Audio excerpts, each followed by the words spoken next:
আসসালামু আলাইকুম। আমন্ত্রণ জানাচ্ছি ট্রেন ক্রিকেটে। বাংলাদেশ শ্রীলঙ্কা ম্যাচ মানেই বাড়তি উত্তেজনা, সেটা যেন সাম্প্রতিক সময়ে দিন থেকে দিন আরও বেড়েই যাচ্ছে।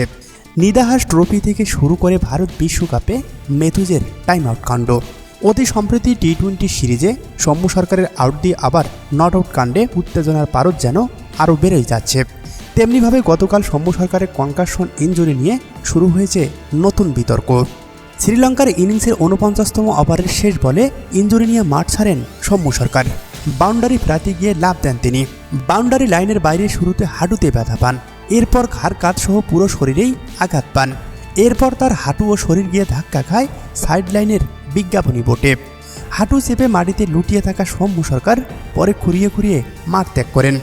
বিসিবির ফিজিও পরে এক বার্তায় জানান, সৌম্য সরকার কনকাশন ইনজুরিতে পড়েছেন। তার মাথা মাটিতে গিয়ে বাড়ি খেয়েছে, যে কারণে ঘাড় শক্ত হয়ে গেছে, মাথা ব্যথা করছে, সেই সাথে দৃষ্টিতে সমস্যা হচ্ছে।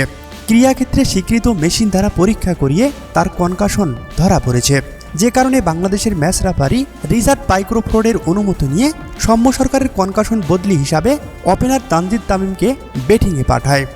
বিষয়টি নিয়ে তাৎক্ষণিক মাঠে প্রতিক্রিয়া জানানোর পর ম্যাচ শেষে সৌম্য সরকারের কনকাশন নিয়ে সন্দেহ প্রকাশ করেছে শ্রীলঙ্কা। তানজিদ হাসান তামিম ৮৪ রানের ইনিংস খেলার পর সম্ভবত সেই সংশয়ের মাত্রা আরও বৃদ্ধি পেয়েছে।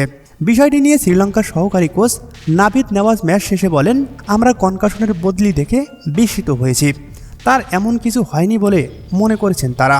সেই সাথে শ্রীলঙ্কান ক্রিকেট ভক্ত থেকে শুরু করে শ্রীলঙ্কান মিডিয়ারা এ নিয়ে শুরু করেছে বাড়তি কাদা ছোড়াছড়ি। তারা মনে করছেন সৌম্য সরকারের বদলি হিসাবে তানজিদ হাসান তামিমকে নামানো এক প্রকার পক্ষপাতিত্ব।